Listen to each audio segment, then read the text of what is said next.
Zay zany amin'iny falafim-baovao afa-tanteraka kosa indray avolenta ny kolikoly eto Madagasikara. Misy ireo olona izay tsy voahenjika mihitsy na dia manao kolikoly amin'ny endriny hafa dia hafa aza.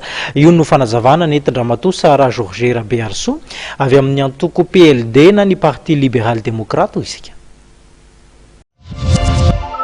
Eto amin'izao tontolo izao moa zany efa tsy vilavitrisany olona ary ny Sinoa sy Inde dia anao mitady ny atao hoe akora izay aty amin'ny Afrika manana azy, anisan'izany Madagasikara.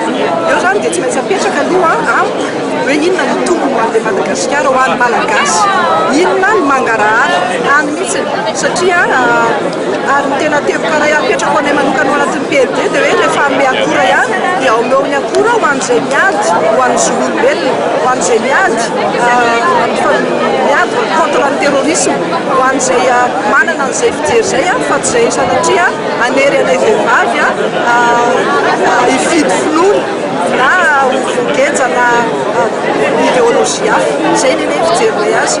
Ny zavatra mampalahelo fotsiny eto amintsika ilay kolikoly tena avolenta. Raha ohatra ka tany Corée du Sud ny kolikoly ohatran'io dia mitarika tena hoe fialana fametram-pialana an'ilay finoa amin'ny fitsarana azy.